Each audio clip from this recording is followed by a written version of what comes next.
हरे कृष्ण। मैं कुल चेतन गुरु का बात करना चाहूँगा कि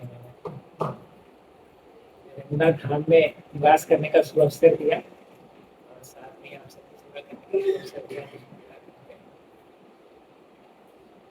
तो आज हम पढ़ेंगे भगवद गीता 18वें अध्याय से श्लोक क्रमांक 67। सर्वधर्म परित्यज्य मामेकं शरणं व्रज अहं त्वां सर्वपापेभ्यो मोक्षार्थो मा शुचः।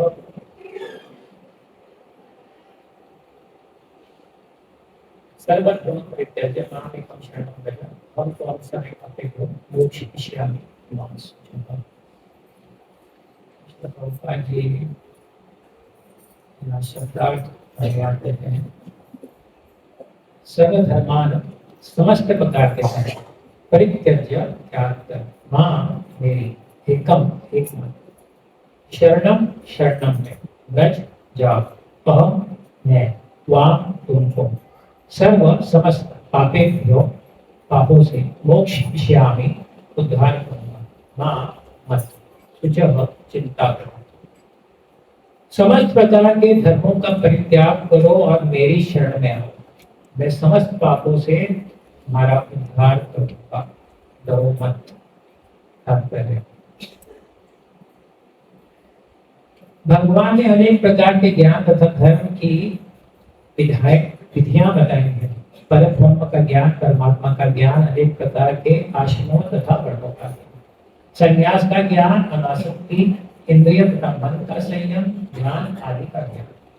उन्होंने अनेक प्रकार से नाना प्रकार के धर्मों का वर्णन किया है। अब भगवत गीता का सार प्रस्तुत करते हुए भगवान कहते हैं कि हे अर्जुन, अभी तक बताई गई सारी विधियों का परित्याग करके अब केवल मेरी शरण में आओ। इस शरणागति से वह समस्त पापों से बच जाएगा, क्योंकि भगवान स्वयं उसकी रक्षा का वचन दे रहे हैं। 7वें अध्याय में यह कहा गया था कि वही कृष्ण की पूजा कर सकता है जो सारे पापों से मुक्त हो गया। इस प्रकार कोई यह सोच सकता है कि समस्त पापों से मुक्त हुए बिना कोई शरणागति नहीं पा सकता है। ऐसे संदेह के लिए यहाँ यह कहा गया है कि कोई समस्त पापों से मुक्त न भी हो तो केवल श्री कृष्ण के शरणागत होने पर स्वतः मुक्त कर दिया जाता है। पापों से मुक्त होने के लिए कठोर प्रयास करने की कोई आवश्यकता नहीं है। मनुष्य को बिना झिझक के कृष्ण को समस्त जीवों के रक्षक के रूप में स्वीकार कर लेना चाहिए। उसे चाहिए कि श्रद्धा तथा प्रेम से उनकी शरण ग्रहण करे। हरि भक्ति विलास में 11वें अध्याय के 676वें श्लोक में कृष्ण की शरण ग्रहण करने की विधि का वर्णन हुआ है। अनुकूलस्य संकल्पः प्रतिकूलस्य वर्जनम रक्षेति विश्वासो भोक्तृत्वे वर्णम तथा आत्मनिक्षेप कार्पण्ये षड्विधा शरणागति। भक्ति योग के अनुसार मनुष्य को वही धर्म स्वीकार करना चाहिए जिससे अंततः भगवत भक्ति हो सके। समाज में अपनी स्थिति के अनुसार कोई एक विशेष कर्म कर सकता है, लेकिन यदि अपना कर्म करने से कोई कृष्ण भावनामृत तक नहीं पहुंच पाता तो उसके सारे कार्यकलाप व्यर्थ हो जाते हैं। जिस कर्म से कृष्ण भावनामृत की पूर्ण अवस्था न प्राप्त उससे बचना चाहिए। मनुष्य को विश्वास होना चाहिए कि कृष्ण समस्त परिस्थितियों में उसकी सभी कठिनाइयों से रक्षा करेंगे। इसके विषय में सोचने की कोई आवश्यकता नहीं कि जीवन निर्वाह कैसे होगा, कृष्ण इसको संभालेंगे। मनुष्य को चाहिए कि वह अपने आप को निस्सहाय माने और अपने जीवन की प्रगति के लिए कृष्ण को ही अवलंबन समझे। पूर्ण कृष्ण भावना भावित होकर भगवत भक्ति में प्रवृत्त होते ही वह प्रकृति के समस्त कल्मश से मुक्त हो जाता है। धर्म की विधाइयां हैं और ज्ञान, ध्यान, योग आदि जैसे शुद्ध करने वाले अनुष्ठान हैं, लेकिन जो कृष्ण के शरणागत हो जाता है उसे इतने सारे अनुष्ठानों के पालन की आवश्यकता नहीं रह जाती। कृष्ण की शरण में जाने मात्र से वो व्यर्थ समय गंवाने से बच जाएगा। इस प्रकार वो तुरंत सारी उन्नति कर सकता है और समस्त पापों से मुक्त हो सकता है। श्री कृष्ण की सुंदर छवि के प्रति मनुष्य को आकृष्ट होना चाहिए। उनका नाम कृष्ण इसलिए पड़ा क्योंकि वह सर्व आकर्षक है। जो व्यक्ति कृष्ण की सुंदर सर्वशक्तिमान छवि से आकृष्ट होता है वह भाग्यशाली है। अध्यात्मवादी कई प्रकार के होते हैं। कुछ निर्गुण ब्रह्म के प्रति आकृष्ट होते हैं, कुछ परमात्मा के प्रति। लेकिन जो भगवान के साकार रूप के प्रति आकृष्ट होता है और इससे भी बढ़कर जो साक्षात भगवान कृष्ण के प्रति आकृष्ट होता है वो सर्वोच्च योगी है। दूसरे शब्दों में अनन्य भाव से कृष्ण की भक्ति उच्चतम ज्ञान है और संपूर्ण गीता का यही सार है। कर्म योगी, दार्शनिक, योगी तथा भक्त सभी अध्यात्मवादी कहलाते हैं, लेकिन इनमें से शुद्ध भक्त ही सर्वश्रेष्ठ है। यहाँ पर मां सुचो, मत डरो, मत झिझको, मत चिंता करो विशिष्ट शब्दों का प्रयोग अत्यंत सार्थक है। मनुष्य को यह चिंता होती है कि वह किस प्रकार सारे धर्मों को त्यागे और एकमात्र कृष्ण की शरण में जाए, लेकिन ऐसी चिंता व्यर्थ है। ओम अज्ञानतिमिरन्धस्य ज्ञानाञ्जनशलाकया चक्षुरुन्मिलितं येन तस्मै श्रीगुरवे नमः। श्रीचैतन्यमनोभीष्टं स्थापितं येन भूतले स्वयं रूपः कदामयं ददाति स्वपदान्तिकं। वन्देऽहं श्रीगुरो श्रीयुतापदकमलं श्रीगुरो वैष्णवांश्च श्रीरूपं साग्रजातं सहगणरघुनाथान्वितं तं सजीवं साद्वैतं सावधूतं परिजनसहितं कृष्णचैतन्यदेवं श्रीराधा कृष्णपादान् सहगणा ललिता श्रीविशाखान्विताश्च। नमो विष्णुपदाय कृष्णप्रेष्ठाय भूतले श्रीमते भक्तिवेदान्त स्वामिनिति नामिने। नमस्ते सरस्वते देवे गौरवाणी प्रचारिणे निर्विशेषशून्यवादी पाश्चात्यदेशकारिणे। नमो महावदन्याय कृष्णप्रेमप्रदायते कृष्णाय कृष्ण चैतन्य नामिने गौरवंशे नमः।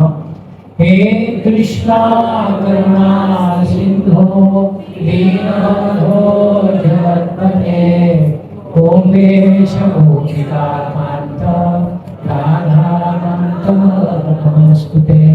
तप्तकाञ्चन गौराङ्गी राधे वृन्दावनेश्वरी विश्वानुसुते देवी प्रणमामि हरिप्रिये।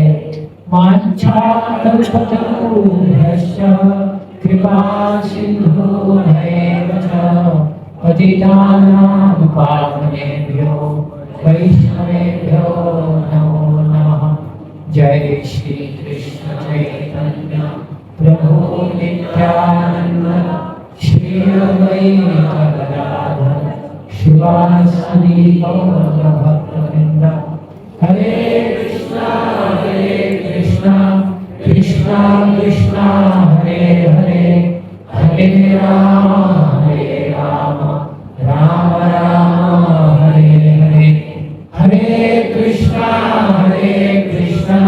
कृष्णा कृष्णा हरे हरे हरे राम राम राम हरे हरे।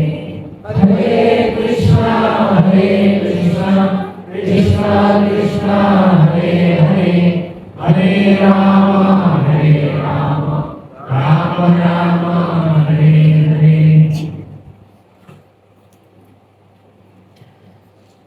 सर्वधर्म परित्यज्य मामेकं शरणं व्रज अहं त्वं सर्वपापेभ्यो मोक्षयिष्यामि मा शुचः। समस्त प्रकार के धर्मों का परित्याग करो और मेरी शरण में आओ, मैं समस्त पापों से तुम्हारा उद्धार करूंगा, डरो मत। से भगवान श्री कृष्ण। तो इसमें दो प्रश्न होते हैं मुख्यतः। भगवान शुरुआत में क्या बोलते हैं, तो धर्म की स्थापना करने के लिए बोला, अभी बोल रहे हैं कि सब धर्मों को त्याग। और अर्जुन भी शुरुआत कैसे करते हैं, तो ये गीता की शुरुआत कैसे होती है और कब होती है, भगवान कब उपदेश देने लगते हैं, भगवान कब उपदेश देते हैं। हाँ, क्या बोलते हैं अर्जुन, कार्पण्य दोषो बहुत स्वभाव पृच्छामि त्वं धर्म सर्वोरचेतम् यत् श्रेयसां चित्तं गीतं में शिष्यस्य हम शालिमां प्रपन्नम्। तो अर्जुन पहले बोल दिए प्रपन्न, अब मैं आपके शरण में आया। भगवान पहले बोल चुके हैं कि मैं सब धर्म को स्थापन करने आया हूँ, और अर्जुन पहले बोल चुके हैं कि मैं आपके शरण में आया हूँ। भगवान यहाँ रिपीट क्यों कर रहा है, तो मुझे उल्टा बोल रहे सब धर्मों को छोड़ दो, और अर्जुन को बोल रहे मेरी शरण में। और अर्जुन प्रतिकार भी नहीं करता है, प्रभु मैंने तो शुरुआत इससे की थी, इससे की थी प्रपन्न, और आप मुझे बोल रहे हैं मेरे शरण में। सब सुनाने के बाद वहां से चालू किया जहां से मैंने शुरुआत की थी, तो आपने बताया क्या अभी तक, और जो बताया वो बोलते हैं वो सब सुनो मत। तो इतने सारे श्लोक किसके लिए बताए और क्यों बताए, क्या कहना सही कि नहीं।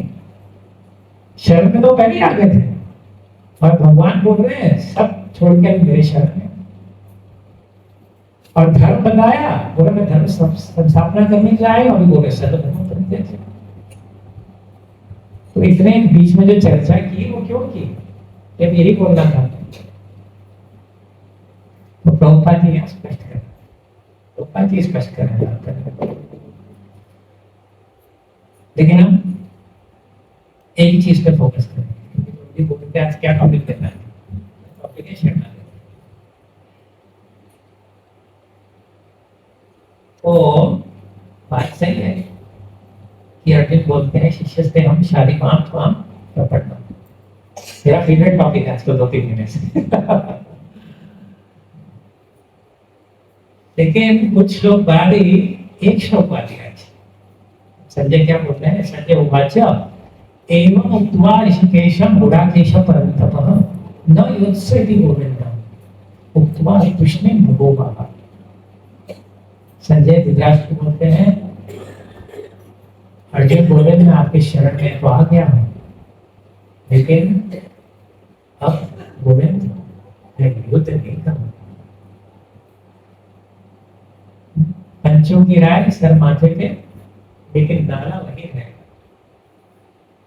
मैं आपके शरण में तो आया हूं और आपको जो बोलना है बोलो, लेकिन मैं युद्ध नहीं करूंगा।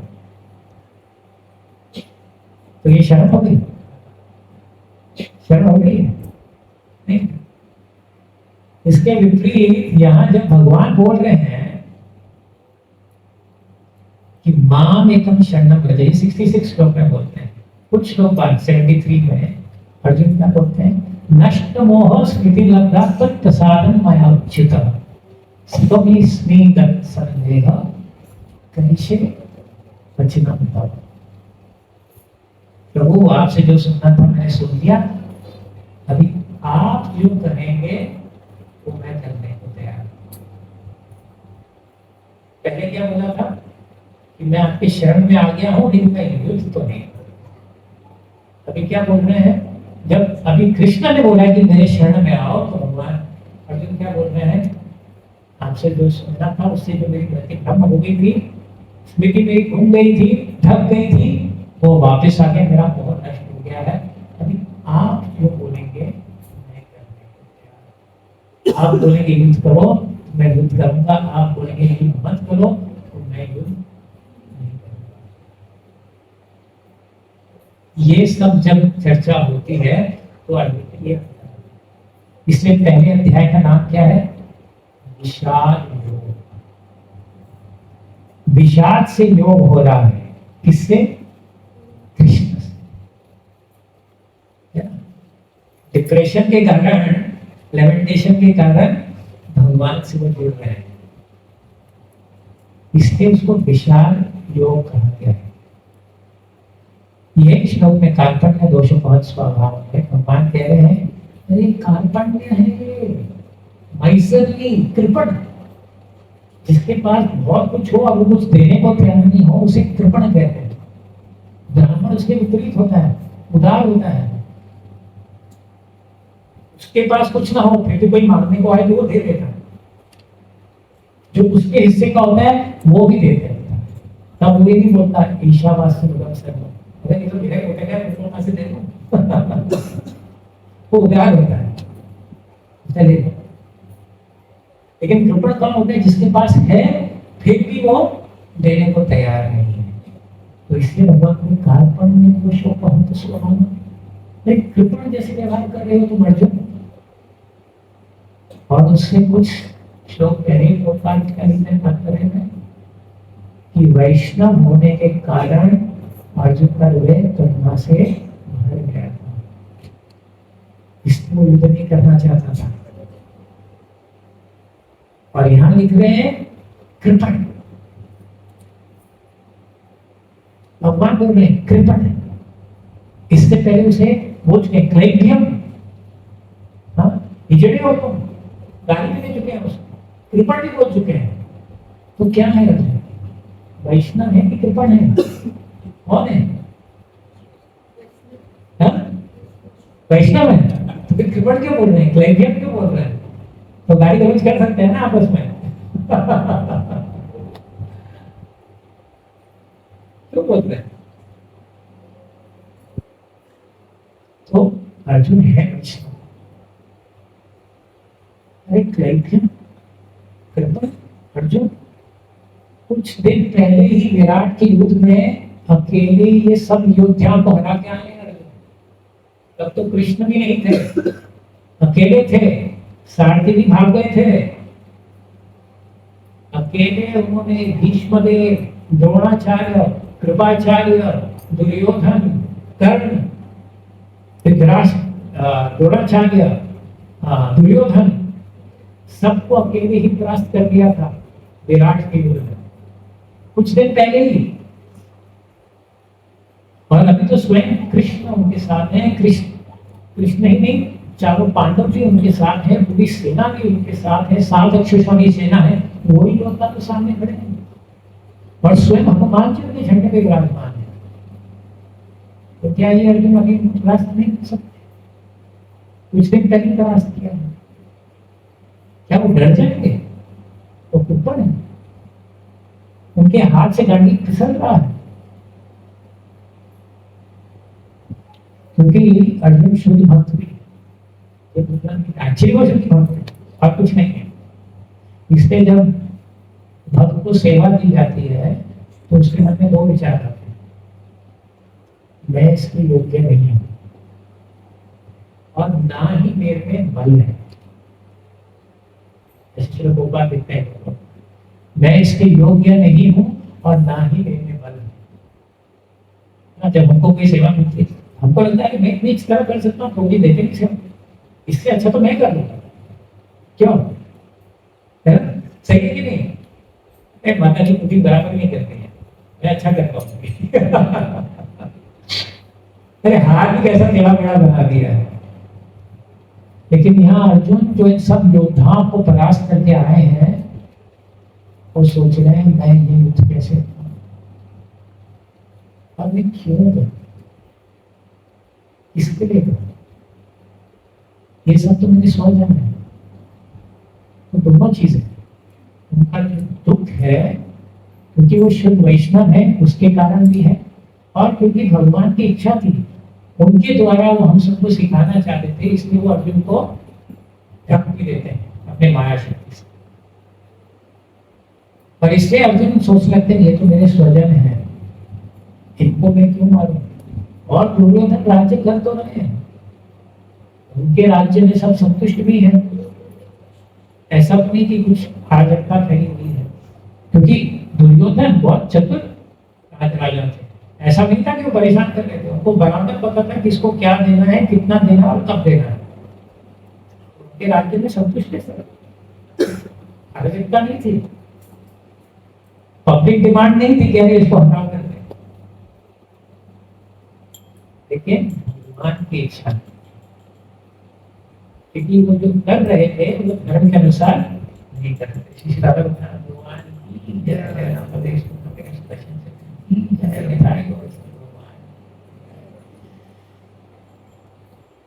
तो इसलिए वो संतुष्ट नहीं थे, उनकी इच्छा थी कि बस इन सबका समय आ गया है, उनको समाप्त करना है। और जिनको बोलते हैं देखो ये सब तो पहले से ही पड़ेगा, लेकिन मैं चाहता हूँ तुम निमित्त मात्र हो सर्व साक्षी, आप निमित्त बनो। गोपाल जी को एक बार किसने पूछा, अरे महाप्रभु ने इतना भ्रमण किया, वो स्वयं भगवान थे, वो स्वयं कह रहे हैं कि तुझे आचे नगरवादी ग्राम सर्वत्र प्रजा वगैरह, उन्होंने खुद क्यों नहीं किया? अच्छा गोपाल बोले ही लेफ्ट टाइम फॉर अस, अगर वो स्वयं करते तो हम क्या करते? क्योंकि महाप्रभु का स्वभाव है कि वो अपने भक्तों को श्रेय देना चाहते हैं, उनको क्रेडिट देना चाहते हैं, वो स्वयं नहीं देना चाहते। महाप्रभु आए भगवान का नाम प्रचार करने के लिए, लेकिन नामाचार्य किसको बनाया? हरिदास ठाकुर, जो एक मलिच्छ परिवार से थे, उनको नामाचार्य बनाया। जबकि योग धर्म जो है नाम प्रचार है, वो स्वयं महाप्रभु करने आए थे, क्योंकि अद्वैत आचार्य और हरिदास ठाकुर ने ही निवेदन किया था। दोनों ने मिलकर भगवान से प्रार्थना की थी कि प्रभु आप आए तभी ये भक्ति यहाँ फैल सकती है, हमारे बस की बात नहीं। उनकी प्रार्थना में महाप्रभु आए और महाप्रभु आके क्या करेंगे? हरिदास तुम हो नामाचार्य। शास्त्र लिखा महाप्रभु ने, 8 श्लोक लिखे, 6 तो दर्पण मार्जन, 8 श्लोक लिखे। इसका श्रेय किसको दिया? श्री रूप और सनातन गोस्वामी कि आप शास्त्र लिखो, इसका श्रेय महाप्रभु ने नहीं दिया। आप मंदिर बनाओ, आप शास्त्र लिखो, महाप्रभु ने भी सिर्फ 2 तीर्थ खोजे, राधा कुंड और श्याम, बाकी तीर्थों का श्रेय नारायण मठ गोस्वामी, रूप गोस्वामी, सनातन गोस्वामी इनको दिया। 11 व्यवस्थापन में भी नहीं पड़े, मैनेजमेंट ने 11 ही किया। इसका श्रेय किसको दिया? श्री जीव गोस्वामी कि आप सब व्यवस्थापन स्थापित करें। इस प्रकार महाप्रभु ने अपने भक्तों की स्तुति की, स्वयं कुछ श्रेय नहीं दिया। इसलिए यहाँ भगवान अर्जुन को बोल रहे हैं कि आप निमित्त बनो, आप ये युद्ध करो। और अर्जुन सोच रहे हैं अरे मैं कैसे करूं? तो कैसे करूं? ऑलरेडी एक सेमीफाइनल हो चुका है, वही लोग हैं, वो सेमीफाइनल में आप जीत चुके हैं, एक फाइनल करना है, उनके साथ ही करना, कोई अलग नहीं है। फिर भी अर्जुन सोच रहे हैं आपने सेवा करो। अर्जुन ये युद्ध जीत जाते हैं, है ना, फिर भी गर्व नहीं करते हैं, लेकिन भगवान दिखाते हैं कि अर्जुन मुझे कितने प्रिय हैं। जब उनका समय आता है वापस जाने का, बोलते हैं मैं अपनी लीला समाप्त करने वाला हूँ, मेरी इच्छा है कि ये रानियों को अपने शरण में रखना, तुम्हें इनकी रक्षा कर सकते। और अर्जुन जब इन रानियों को लेके जा रहे थे तो जो भीड़ है, जो अभीर है, वो अर्जुन के ऊपर आक्रमण करते हैं और अर्जुन युद्ध हार जाते हैं। वो रानियों की सुरक्षा नहीं करता। जब अर्जुन वापस आते हैं युधिष्ठिर महाराज को मिलने, युधिष्ठिर महाराज अर्जुन का चेहरा देख के ही समझ जाते हैं कि कुछ अनर्थ हुआ है। और अर्जुन का क्या दुख था? अर्जुन का दुख ये नहीं था कि मैं युद्ध हार गया, अर्जुन का दुख ये था कि जब भगवान ने मेरे पर सबसे ज्यादा विश्वास किया, वो किसी को भी बोल सकते थे, लेकिन जाने से पहले एक सेवा जो उनके लिए बहुत विशेष थी वो मेरे ऊपर छोड़ गए थे, वो सेवा में नहीं कर पाया। युद्ध हारने का उनको दुख नहीं था, आज तक कभी युद्ध हारे नहीं थे। लेकिन जब भगवान ने सबसे ज्यादा विश्वास किया और मेरे को ये सेवा देते गए तो मैं ये सेवा नहीं करता। तो युधिष्ठिर महाराज भी समझ जाते हैं कि अगर अर्जुन युद्ध हार गया है तो इसका मतलब भगवान की इच्छा है कि अभी हम भी अपना जो आयु है इसे यहाँ अंत समझे और वापस भगवत धाम की ओर चले। इसलिए उनको संकेत मिल जाता है। अर्जुन को थोड़ी पता है, वो तो अभी हमें पता है कि वास्तव में जो भील थे वो स्वयं कृष्ण ही थे। कृष्ण ही वो रूप लेके वो भीलों के रूप में आए थे और रानियों को अपने साथ सुधाम ले जाते हैं। उससे भी पहले वो वृंदावन में लेके जाते हैं, उद्धव के मुख से उनको भागवत सुनाते हैं। तो इस प्रकार ये जो अर्जुन है, जो भगवान के शुद्ध भक्त हैं, विषाद कर रहे हैं दोनों कारणों पर, क्योंकि वो भगवान के शुद्ध भक्त भी हैं और भगवान की कृपा से वो माया से ढक भी गए।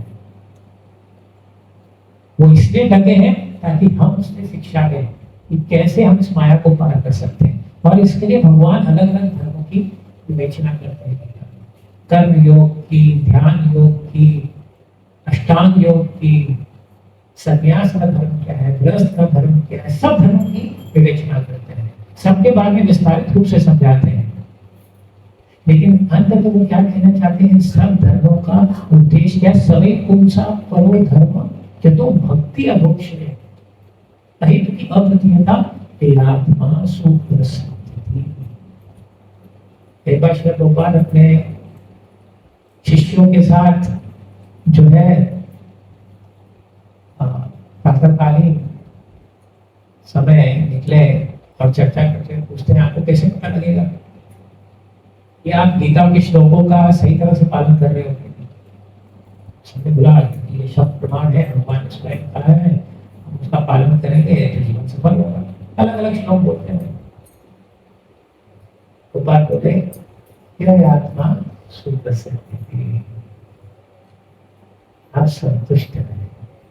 तो भागवत के लिए लिखते हैं, वही किसी भी स्तर पे, कनिष्ठ अधिकारी हो, मध्यम अधिकारी हो, उत्तम अधिकारी हो, लेकिन अगर वो प्रामाणिक रूप से अपने अधिकार के अनुसार भगवान की सेवा करने की चेष्टा कर रहा है तो वो हमेशा संतुष्ट रहेगा। ऐसा नहीं है कि उत्तम अधिकारी बनने के बाद व्यक्ति संतुष्ट होगा। वो भक्ति अगर प्रामाणिक रूप से परंपरा में, गुरु के आश्रय, भक्तों के संग में करने की चेष्टा कर रहा है तो वो अनिवार्य है, वो हमेशा संतुष्ट रहेगा। यह आत्मा सुप्रसिद्धि, इसलिए दो बात है, यह आत्मा सुप्रसिद्धि। उसको परफेक्ट होने के लिए रुकने की आवश्यकता नहीं। शुरुआत से अंत तक यह आत्मा सुप्रसिद्धि प्रामाणिक रूप से चेष्टा कर रहा है। तो इसमें शुरुआत और अंत, इसमें फर्क क्या है, शरण का, कि पहले अर्जुन कह रहे हैं लेकिन अभी तक वो हृदय को छुआ नहीं है। श्रद्धा, सत्य और ध्रुव, यानी जो सत्य हमने हृदय में धारण किया, वो सत्य जो हमारे हृदय के बहुत निकट है, उसको श्रद्धा बोलते हैं। ऐसी चीज जो हमने अपने हृदय में धारण करके रखी है। एक पंडित आया राजा के दरबार में और अलग अलग भाषा में बोल रहा।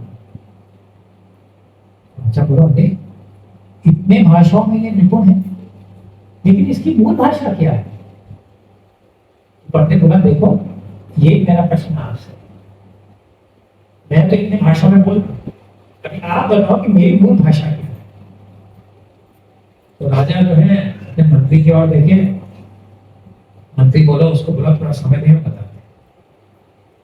फिर राजा से चर्चा की, और ये जो पंडित था राजा का मेहमान था, वहीं रह रहा था, रोज सुबह टहलने के लिए जाता। और फिर वो देखो, ये इसका निश्चित मार्ग है, हर समय इसी मार्ग से जाता है। आज मैं आपको बताऊंगा कि इसकी मूल भाषा कैसे पता लगी। तो जैसे ही वो पंडित वहां से जा रहा था, तो मंत्री है, उसने अपने 2 सैनिकों को इशारा किया, वो तुरंत पेड़ से कूदे और उसके ऊपर छलांग लगा, और ये डर गया, और डर के मारे जो गाली गलौज करने लगा, तो बोला हाँ ये इसकी मूल भाषा है, ये इसकी मूल भाषा है। इसलिए जब विपदा आती है तो व्यक्ति किसके शरण में जाता है, उससे पता लगता है कि उसकी श्रद्धा किधर है। और यही शरणागति का जो वर्णन है श्री भक्तिविनोद ठाकुर यहाँ करते हैं। तो वास्तव में देखा जाए तो हम महाप्रभु आए हैं प्रेम भक्ति का दान करने के लिए, है ना। वो तो दान करने आए हैं, और वो पात्र अपात्र नहीं देख रहे,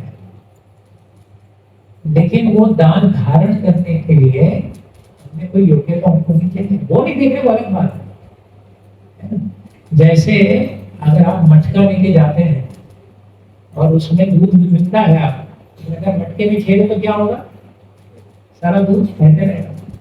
देने वाला तो दे रहा है, लेकिन आप धारण नहीं करते। तो हम जब साधना भक्ति करते हैं इसलिए करते हैं ताकि हमारा हृदय ऐसे शुद्ध हो जाए, ये जो दान महाप्रभु देने आए हैं हम उसको अपने हृदय में धारण कर सकें। क्योंकि साधना भक्ति का लक्ष्य क्या है, उससे क्या प्राप्त होता है, साधना भक्ति से क्या प्राप्त होता है, प्रत्येक साध्य साधना भक्ति से क्या प्राप्त होता है। साधना भक्ति आपको कहां तक लेके जा सकती, प्रेम तो दान में मिलता है भाई साधना से बड़ी व्याख्या क्या है साधना, भाव भक्ति। साधना भक्ति सिर्फ आपको भाव भक्ति के स्तर तक लेके जा सकते हैं, भाव भक्ति प्रदान नहीं कर सकता है, भाव भक्ति दी जाती है, ठीक है। भाव भक्ति प्रेम भक्ति प्रदान की जाती है, साधना सिर्फ आपको वहां तक लेके जाने के लिए मदद करती है, गारंटी नहीं है। जब भिखारी भीख मांगने जाता है तो किसके ऊपर है, उसके भीख मांगने के निपुणता पे है कि देने वाले की निपुणता पे है, इसके आधारित है। देने वाले की, आप तो सिर्फ याचना कर सकते हैं। तो इसलिए प्रभुपाद लिखते हैं कि हम साधना भक्ति कर रहे हैं सिर्फ भगवान की कृपा की याचना करने के लिए। हम भिखारी हैं, सिर्फ भीख मांग सकते हैं, देना है या नहीं देना है वो तो जिसके पास है, यानी भगवान के शुद्ध भक्त, भगवान का नाम और स्वयं भगवान वही निश्चय करेंगे कि देना है कि नहीं देना है ना। भिखारी तो सिर्फ याचना कर सकता है, जबरदस्ती करेगा नहीं। भगवान की इच्छा होगी तो मिलेगा, नहीं होगी तो नहीं मिलेगा, लेकिन वो प्रयास जारी रखता है। तो इसलिए गीता की जो ये शरणागति है पहले की और अंत की जो शरणागति है, इसमें यही अंतर है, ये शरण और वो शरण। इसमें भगवान बता रहे हैं कि शरणागति कैसे करनी है, वही प्रभुपाद में बता रहे हैं।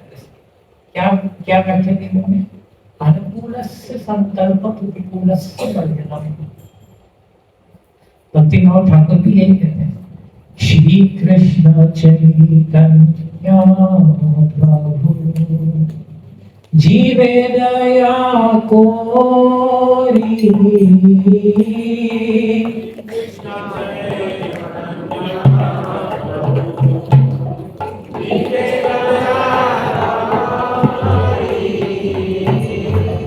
स्वपार्षद स्वीय धमा सहतारी,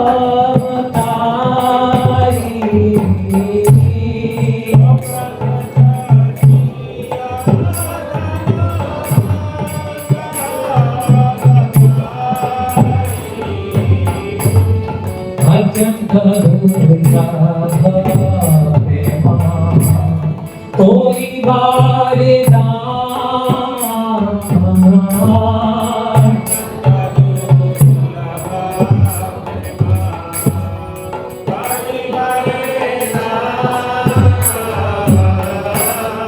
अत्यंत दुर्लभ प्रेमा कोई बारदान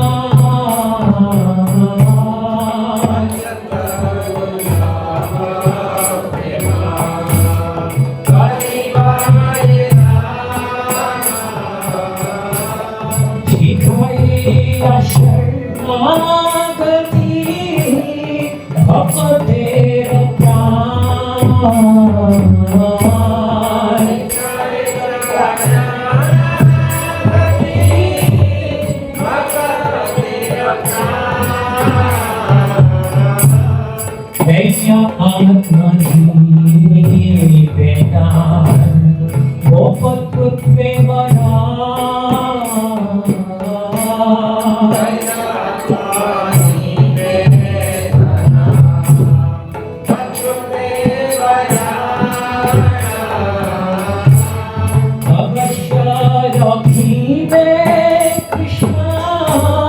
विश्वास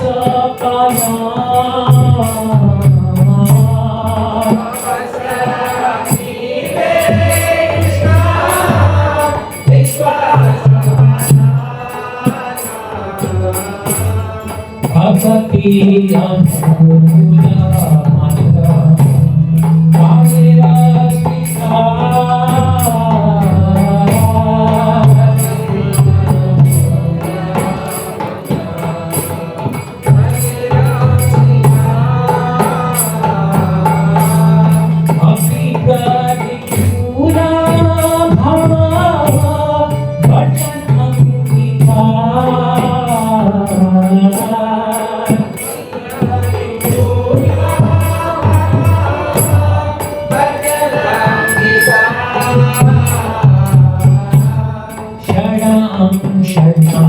शरणागति होई बेजहार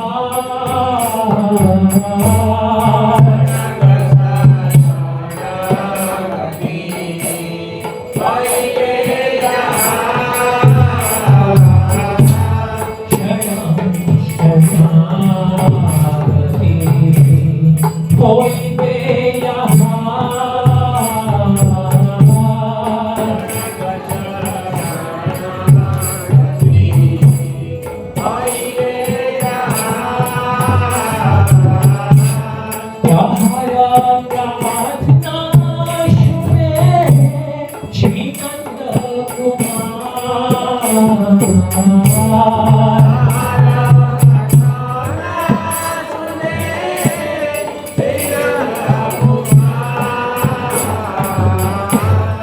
उपसना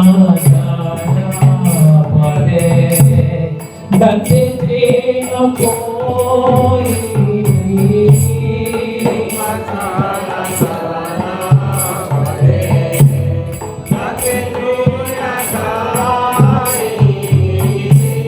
भक्ति विनोद पुणे भूपद कोई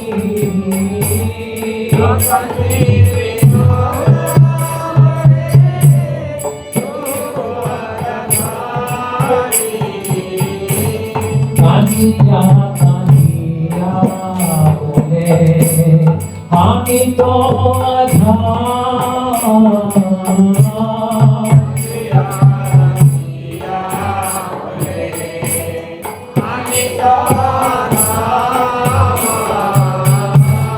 कानिया कानिया बोले हामी तो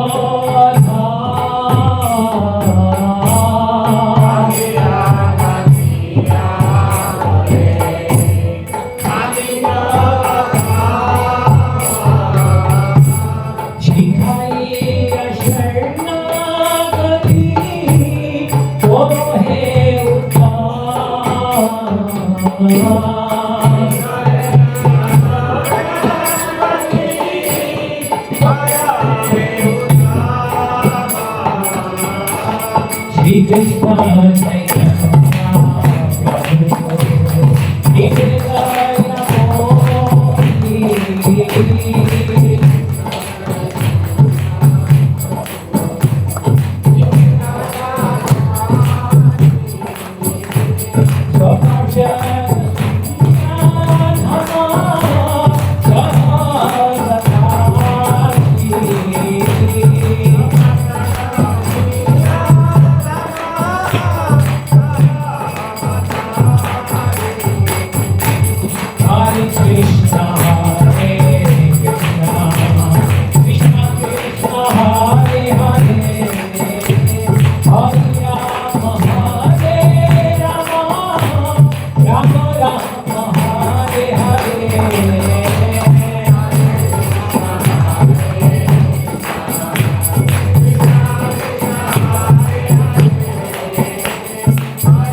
अत्यंत दुर्लभ प्रेम कोरी बारे दान, शिखाय शरणागति भक्ते रत्न।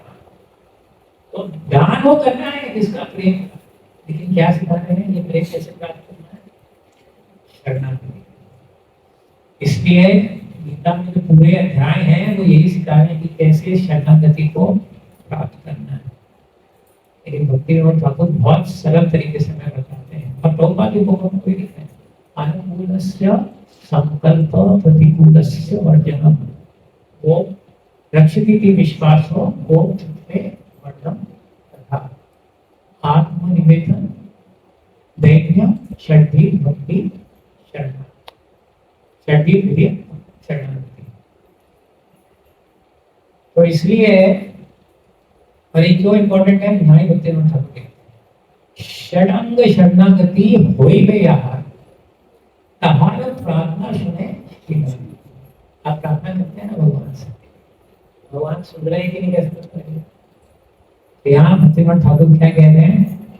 जिसने इस शरणागति को स्वीकार किया है भगवान बद्ध हो जाते हैं प्रार्थना सुनने। इसलिए भाव भक्ति प्रेम भक्ति ये तो दान में मिलेगा। तब तक क्या करना है? सर्वधर्म परित्यज्य मां एकम शरणम, शरणागति का शरण लेनी। इसलिए श्री वैष्णव संप्रदाय में तो भक्ति शरणागति को भक्ति कहा गया। क्या भक्ति यानी शरणागति, तो सब ऐसा नहीं कहते। पर इसमें से भी सबसे मुख्य अंग क्या है? 6 अंग दिए गए हैं। दैन्य आत्मनिवेदन गोप्यते वर्णम रक्षिति विश्वासो, और क्या है? अनुकूलस्य संकल्प प्रतिकूलस्य। ये कॉमन भी है। से भौतिक जगत में भी अगर आप इधर कार्य कर रहे हैं, मुझे याद है जब हम स्कूल में जाते थे तो मेरी बहन मेरे से 5-6 साल छोटी है, तो जब भी स्कूल जाती थी एक फूल जरूर लेके जाती। किसके लिए? अपने क्लास टीचर के लिए। और माँ हमेशा मेरी गर्म होती थी, अरे इतने अच्छे फूल आते हैं, सब गायब हो जाते हैं, ये लेके चली जाती है। लेकिन उसको पता था तो फूल से मास्टर को फूल दूंगी तो संतुष्ट रहेगा। भौतिक जगत में भी आप किसी के यहाँ काम कर रहे हैं तो क्या है? बॉस को खुश रखना, नहीं तो सब गड़बड़ हो जाएगा। प्रतिकूलस्य वर्जनम, वर्जनम क्या है? ऐसा कुछ मत करना जो बॉस नाराज हो जाए, है ना? आप ऐसा कार्य करेंगे कि बॉस खुश रहेगा, फिर ऐसा कार्य नहीं करेंगे जिससे वो नाराज हो जाएगा। इतना भी करेंगे तो रक्षिति के विश्वास हो, थोड़ा इधर उधर गलती हो गया तो संभाल लेंगे।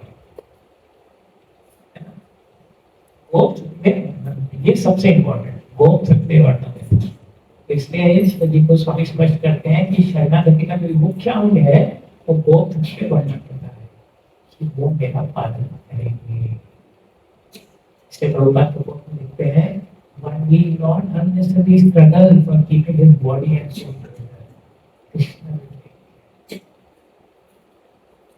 प्रयास करने की आवश्यकता नहीं है शरीर और आत्मा को साथ में रखने के लिए, ज्यादा चेष्टा करने की आवश्यकता नहीं है, भगवान ध्यान रखेंगे। श्रीवास ठाकुर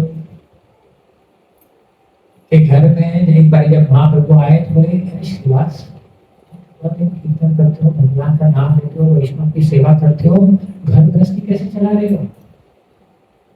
श्रीवास ठाकुर बोलते हैं तो महाप्रभु ये क्या है? नहीं, मुझे कुछ भी चाहिए मैं कृष्ण को बोलता हूँ ये सामग्री नहीं है या ये सेवा करने के लिए चाहिए, कृष्ण भेज देते हैं। तो महाप्रभु श्रीवास की बात देखते हैं, अच्छा और किसी दिन कृष्ण ने नहीं भेजा तो मैं कृष्ण बोल देता हूँ।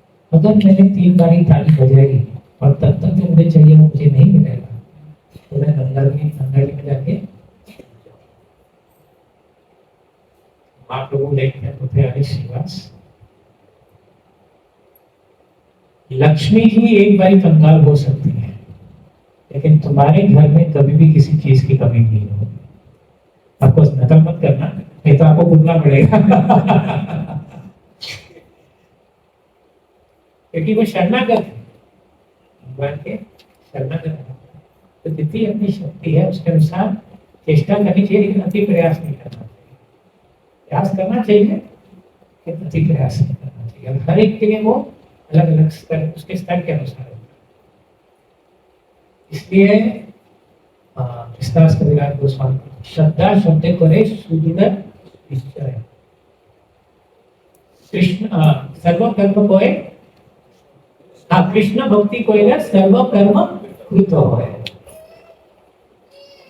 पूरे श्रद्धा का अर्थ क्या है कि व्यक्ति को विश्वास है, मैं भगवान की भक्ति करूंगा तो बाकी कुछ करने की आवश्यकता नहीं है, अपना सब बाकी कार्यों को सिद्धि प्राप्त हो जाएगी। तो इस प्रकार जो है भक्ति विनोद ठाकुर इस बात को यहाँ स्पष्ट कर रहे हैं। और क्योंकि गौर पूर्णिमा आ रही है तो हम एक छोटी सी कथा लेंगे। इसमें ये बहुत प्रकट रूप से दिखता है कि कैसे जो श्री चैतन्य महाप्रभु के सारे भक्त थे तो सदैव उनके ही अनुग्रह की शरणा करते हैं। ये लीला आती है चैतन्य चरितामृत में अंत्य लीला के इसमें 9वां अध्याय गोपीनाथ पटनायक का उद्धार। और वहां कृष्णदास कविराज गोस्वामी शुरुआत करते हैं, अगण्य धन्य चैतन्य गणना प्रेम धन्याय विन्य धन्य जनाश्वान्तः मनुः शाश्वत अनुमुक्ता। श्री चैतन्य महाप्रभु के जो पार्षद हैं वो धन्य हैं, उनका हृदय सदैव प्रेम से प्रफुल्लित रहता है और भरा रहता है। उस प्रकार उनके हृदय में इस प्रेम की नदियां बहती हैं कि एक सूखा हुआ मरु यानी डेजर्ट, क्या कहते हैं डेजर्ट को, एक रेगिस्तान, हाँ, वो भी इस प्रेम से पूरी तरह भर जाता है। वो वास्तव में भौतिक संसार के जो लोग हैं उनका हृदय रेगिस्तान की जैसे, लेकिन इस रेगिस्तान में कौन बाढ़ लेके आ सकता है? जो महाप्रभु के भक्त हैं, क्योंकि उनका हृदय जो है हमेशा भगवान के प्रेम से भरा हुआ रहता है। जय जय श्री कृष्ण चैतन्य दयामय, जय जय नित्यानंद करुणामय, जय अद्वैताचार्य जय जय दयामय, जय गौर भक्तगणा सबर समय, हे मते महाप्रभु भक्तगण संगे, नीलाचल वास करे न कृष्ण प्रेम रंगे, अंतरे बाहिरे कृष्ण विरह तरंगा, नाना भाव व्याकुल प्रभु रमनारंग, दिन नित्य कीर्तन जगन्नाथ दर्शन, रात्र राय स्वरूप सने रसास्वादन। तो यही पूरी में रहते थे जो अपने अंत की जो उनकी लीलाएं थी, उनकी शेष लीलाएं थी, उन्होंने जगन्नाथपुरी में 24 वर्ष, और महाप्रभु कैसे रहते थे उधर, इसका वर्णन ध्यान किया गया है। मत महाप्रभु भक्तगण संगे, नीलाचल वास करे नाम कृष्ण प्रेम रंगे, हमेशा अपने भक्तों के साथ रहते थे। कृष्णदास कविराज गोस्वामी बोलते हैं कि भक्ति के सब अवयवों में सबसे मुख्य कौन सा है? भक्तों का संग। प्रेम प्राप्त होने के बाद भी सबसे मुख्य क्या रह जाता है? भक्तों का संग। भरत महाराज भाव भक्ति तक पहुंच गए थे, लेकिन वहां से क्यों च्युत हो जाते हैं? क्योंकि वो अकेले, वो भक्तों के संग में नहीं रह रहे थे। लेकिन महाप्रभु हमेशा भक्तों के संग में रहते हैं। और कैसे रहते हैं? अंतरे बाहिरे कृष्ण विरह तरंगा, नाना भावे व्याकुल प्रभु मन आर अंग, दिने नित्य कीर्तना जगन्नाथ दर्शना रात्रि राय स्वरूप सने रसास्वादना। हमेशा कृष्ण के विरह में रहते हैं, अंदर से भी और बाहर से। हमेशा कृष्ण का नाम लेते रहते हैं, हरे कृष्ण कृष्ण कृष्ण हरे हरे, हरे राम राम राम हरे हरे। हमेशा व्याकुल रहते हैं, कहाँ है कृष्ण, कहाँ है कृष्ण। कभी महाप्रभु ये नहीं बोलते वो आज मुझे कृष्ण मिल गए, जबकि वो स्वयं कृष्ण थे, लेकिन हमेशा कृष्ण के विरह में रहते। और जीवन अपना कैसे प्राप्त करते हैं? दिन में हमेशा भगवान का नाम लेते और नृत्य करते। जैसे ही सुबह होती जगन्नाथ जी के दर्शन करने का, और रात को सोते नहीं थे। रामानंद राय और स्वरूप दामोदर गोस्वामी के साथ रात को हमेशा कृष्ण कथा और कृष्ण की कथा। इस प्रकार जो है महाप्रभु नीलाचल में वास कर रहे थे। एक बार श्रीवास ठाकुर आते हैं और सब भक्तों को साथ लेके आते हैं और जोर से बाहर कीर्तन चला रहे हैं। इस बार क्या गाते हैं? जय सच्चिनंदन जय सच्चिनंदन जय सच्चिनंदन गौर हरि।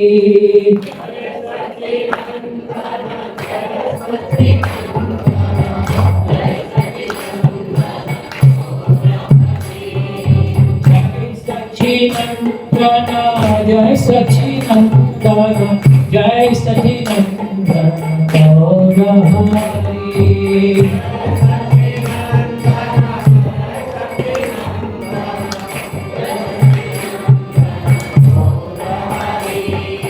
गौरा गौरा गौर हरि, गौरा गौरा गौर हरि।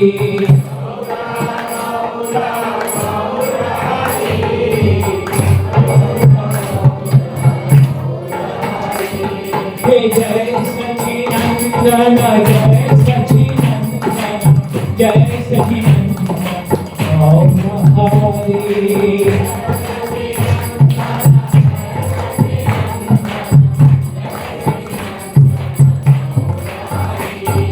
गौरा गौरा गौर हरि।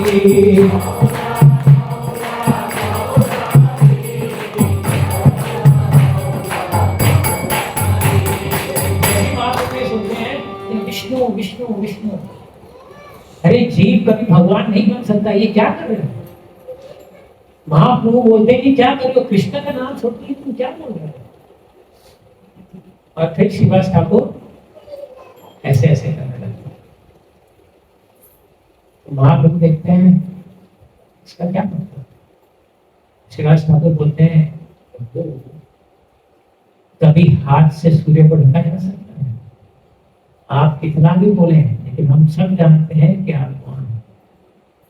इसलिए फिर से वो चालू करते हैं और श्री सच्चिनंदन नाम करना और फिर से वो गौर हरि का नाम लेना। तो इस प्रकार जो है महाप्रभु सदैव अपने भक्तों के साथ प्रेम में रहते हैं। त्रिजग तेरे लोकासी करे ना दर्शना, यही देखे से ही पाए कृष्ण प्रेम धनु। सप्तद्वीपे नवखंडे वासी जत जाना, नाना देशासी करे प्रभु दर्शन। तो बहुत सारे लोग हैं श्री चैतन्य महाप्रभु का दर्शन करने आते हैं और जो भी महाप्रभु को देखते हैं वो देख के भी उन्हें कृष्ण कहते हैं और कुछ प्रयास करने की आवश्यकता नहीं। और सिर्फ इस भौतिक जगत से नहीं, सप्तद्वीपे नवखंडे वासियत जाना, नाना वेश धरि करे प्रभु दर्शन। भागवत में 5वें स्कंद पे वर्णन आता है कैसे एक भूमंडल है और भूमंडल में 7 द्वीप हैं और 7 समुद्र हैं। उसके बीच में है जम्बूद्वीप और जम्बूद्वीप के पास जो है 9 खंड है। वो जो खंड है 9 खंड, उसमें से एक खंड कौन सा है? पृथ्वी। तो इन बाकी खंडों में से भी और ये सब द्वीपों में से। प्रभु जी बोल रहे थे कि मैं पीएचडी करूं, मेरा पीएचडी इस पे ही है। तो हमारा जो मायापुर में मंदिर आ रहा है उसमें लोकपाल जी की इच्छा थी, क्योंकि भागवत के 5वें स्कंद में वर्णन किया गया है इस सृष्टि का, उसको वैज्ञानिक रूप से दर्शाया जाए। उसमें से छोटा सा जो अंश है उसमें मैं प्रयास कर रहा हूँ। तो इसमें अलग अलग लोगों में से, अलग अलग द्वीपों में से, अलग अलग खंडों में से वासी जन अलग अलग वासी आते हैं, विभीषण भी आते हैं। चैत्र होता है, चैत्र भागवत में इसका वर्णन आता है कि विभीषण भी एक बार ही भगवान का दर्शन करने आते हैं। लेकिन ये सब ऐसे आते थे जैसे एक आम मनुष्य, कोई देख के पहचान नहीं सकता था कि ये तो अलग लोगों के पास ही है। सब महाप्रभु का दर्शन करने आ रहे थे। एक दिन लोकासी प्रभु रानी वेदिला, गोपीनाथ रमण जाना चांदा चढ़ाई। तो एक बार क्या होता है, महाप्रभु ऐसे ही जब वहां ठहरे थे जगन्नाथपुरी में, सब भक्तगण आते हैं और महाप्रभु से निवेदन करते हैं। महाप्रभु क्या बोलते हैं कि महाप्रभु बोलते हैं, महाप्रभु देखो हमें ऐसे पता लगा है कि गोपीनाथ को चांदी पे चढ़ा दिया गया। तो गोपीनाथ पटनायक जो है रामानंद राय के भाई होते हैं, उनके पिताजी होते हैं भावानंद राय। तो भावानंद राय कृष्ण लीला में कौन है? कृष्ण लीला में कौन है भावानंद राय? पांडु महाराज। और पांडु महाराज के 5 पुत्र होते हैं। तो रामानंद राय अर्जुन है और ये इनके सारे भक्त वो बाकी 4 पांडव। तो गोपीनाथ पटनायक रामानंद राय के भाई थे।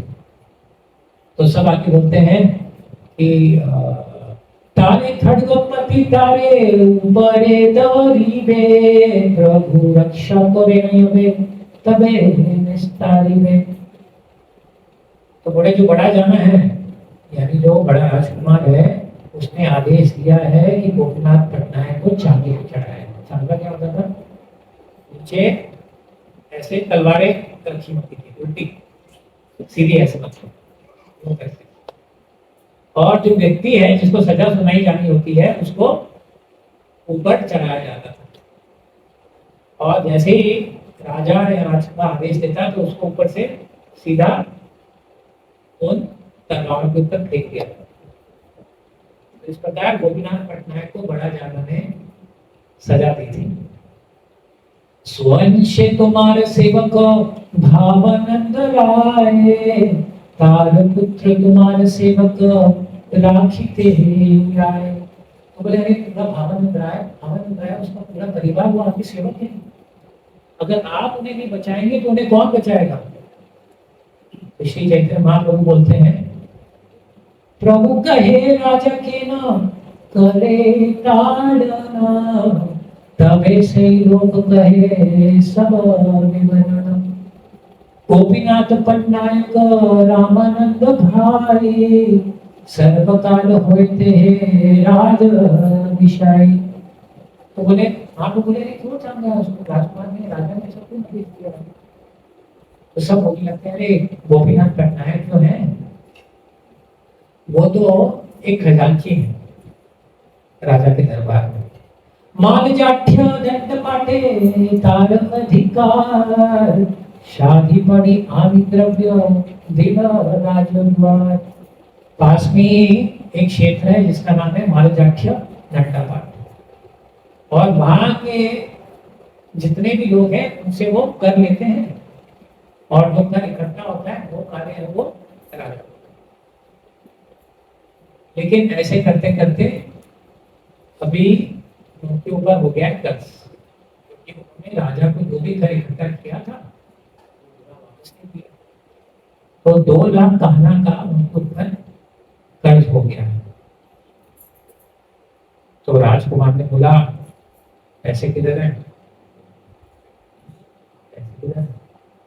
कर हो गया है, कर आपने वसूल कर लिया है, आपने वसूल कर लिया है, हमारे घर तो पहुंचा है तो गया किधर? अभी ये दोनों भगवान की शुद्ध भक्त हैं। कौन? गोपीनाथ पटनायक भी और ये राजकुमार है। क्योंकि गोपीनाथ पटनायक वो जो है रामानंद के भाई हैं, महानंद राय के पुत्र हैं। और ये जो बड़ा जाना है इसको तो स्वयं महाप्रभु ने किया, क्योंकि महाराज प्रताप रुद्र की बड़ी इच्छा थी कि महाप्रभु उनके ऊपर कृपा करें। लेकिन जैसे ही भक्त आते और बोलते अरे राजा आपका बहुत बड़ा भक्त है, उसको कृपा दे, तो महाप्रभु अपने कान ढक लेते, राज राजा राजा राजा यानी विषय पुरुष। ऐसे विषयी व्यक्ति को मैं अपनी कृपा किस दे सकता हूँ? मैं तो सन्यासी हूँ, विषय भक्ति से मेरा क्या लेना देना? अगर लोग देखेंगे कि मैं राजा के पास जा रहा हूँ तो बोलेंगे अरे कैसा सन्यासी है, अभी तक इसकी इच्छा पूरी नहीं हुई, राजा के पास जा रहा है अपनी इच्छा पूरी करने। तो जैसे ही राजा प्रताप रुद्र का नाम सुनते रामानंद राय ने प्रयास किया, सर्वभौम भट्टाचार्य ने प्रयास किया, सबने प्रयास किया। महाप्रभु फिर खुद हो गए, बोले देखो अगली बार आपने ये विषय निकाला तो मैं अपने मैके चले जाऊंगा। है ना, जब पत्नी नाराज होती है क्या बोलती है, मैं अपने मैके चले जाऊंगा। तो वैसे ही महाप्रभु को जब भी वो क्रुद्ध हो जाते बोलते मैं अलारनाथ चले जाऊंगा। आप ज्यादा कुछ बोलेंगे तो मैं पूरी छोड़ के अलारनाथ चले जाऊंगा। तो जैसे ही भक्त ये बोलते हैं तो वो समझ, जैसे महाप्रभु ये बोलते तो भक्त समझ जाते हैं इसके आगे अभी हम महाप्रभु को कुछ बोल नहीं सकते। अगर हम बोलेंगे तो हम महाप्रभु को बोलेंगे, भक्त कभी कुछ उसके आगे बोलते हैं। फिर नित्यानंद प्रभु ने बोला चलो थोड़ा कॉम्प्रोमाइज करते हैं, नेगोशिएट करते हैं, बताते प्रति आप थोड़ा लो और हम भी थोड़ा लेते। एक काम करो, आपको तो राजा से आपत्ति है ना, जो राजकुमार है वो उनका पुत्र है, हमको तो आप कृपा दे सकते हैं, हम कोई कृपा दे दो, क्योंकि जो पुत्र है वो पिता के समान ही होता है। अगर आप उनको कृपा देंगे तो राजा संतुष्ट हो जाएंगे, अन्यथा वो कह रहे हैं कि वो राज को त्याग देंगे और भिखारी बन जाएंगे, एक कुंडल वाले योगी बन जाएंगे। नित्यानंद को की ये बात सुन के महाप्रभु बोलते हैं कि अगर आपकी ये इच्छा है तो महाप्रभु अपना बाह्य वस्त्र देते हैं, और जैसे ही इस राजकुमार को देखते हैं जिसका रंग सांवला होता है और उसने पीत वस्त्र पहने होते हैं, तो उसको देख के ही महाप्रभु को कृष्ण का स्मरण हो जाता है। और जैसे ही कृष्ण का स्मरण होता है उस राजकुमार को देख के वो तुरंत आलिंगन कर लेते हैं और सब भक्त बोलते हैं अरे क्या भाग्य है इस राजकुमार, आज तो उसको स्वयं भगवान ने आलिंगन कर दिया है, इसको कृष्ण की कृपा देते हैं। ऐसे ये दोनों पात्र जो है भगवान के शुद्ध भक्त हैं, लेकिन एक ने दूसरे को दंड दिया है। और दंड क्यों दिया है? तो दिया है दंड, अभी हम बोलेंगे दंड क्यों दिया। घोड़ा 10 बार होए लह मूल्य करी, तो बोली घोड़ा ने राजा द्वारे धरी। तो बोले ठीक है चलो 2 लाख आने की बात है ना, अभी तो मेरे पास पैसे नहीं है, कुछ घोड़े हैं मेरे पास, आप ये घोड़ियों का मूल्यांकन करो और जितने चाहिए उतने घोड़े ले जाओ। तो अभी वो भी राजकुमार है, वो भी इतनी आसानी से कैसे मानेगा ना, तो उसने घोड़े देखे और जान पूछ के उन घोड़ों की कीमत कम लगे ताकि ज्यादा घोड़े ले सके। तो जैसे ही गोपीनाथ पटनायक ये देखते हैं तो फिर वो भी क्रोध हो जाते हैं, तू ही अपने आप को होशियार समझता है क्या? तारी निंदा कोई कहे सगर्व वचने, राजा कृपा करे ताते बहे नहीं मने। नंद गोपीनाथ पटनायक बोले ये मेरे घोड़े तुम्हारे जैसे नहीं है, किसको बोल रहे हैं? राजकुमार को। और गोपीनाथ पटनायक कौन है? कौन? खजांची। इसके दरबार में राजा, फिर भी कोई भय नहीं है। क्यों? क्योंकि उनको पता था राजा की बड़ी कृपा है मेरे ऊपर। ये कौन क्या बोलेगा, ये राजकुमार हुआ तो क्या हुआ, है ना? तो इसलिए उन्हें भय नहीं था। मेरे घोड़े तुम्हारे जैसे नहीं है, अपनी गर्दन 2 मिनट में ऐसे ऐसे करें। तो राजकुमार का एक वीडियो सिंथेसिस, मतलब एक क्या बोलेंगे? एक आदत सी थी, वो किसी बात करते करते थोड़ी देर बाद उनकी गर्दन ऐसे हो जाती। तो इसलिए गोपीनाथ पटनायक बोलते हैं, मेरे घोड़े तुम्हारे जैसे नहीं है, तुमसे अच्छे हैं मेरे घोड़े। इस प्रकार वो राजकुमार की तुलना किससे करते थे? अपने घोड़ों के साथ करते थे। तो इसलिए क्या होता है? शुनि राजपुत्र मने क्रोधोपजीला, राजा रथाइये बहु लागिला परिला। ठीक है, चलो अकेले भी घोड़ा तो बात सेटल हो जाती, लेकिन क्या किया? सबके सामने ही वो उसको ये बोलते थे, अरे मेरे घोड़े तुमसे अच्छे हैं, तुम्हारे जैसे नहीं कि वो गर्दन में यूं करें। तो राजकुमार को लगता है सब मंत्रियों के सामने मुझे ऐसे बोलते हैं, इसकी ये हिम्मत थी। तो फिर क्या करता है वो? तभी मैं तुमसे दिखाता हूँ कि मैं कौन हूँ।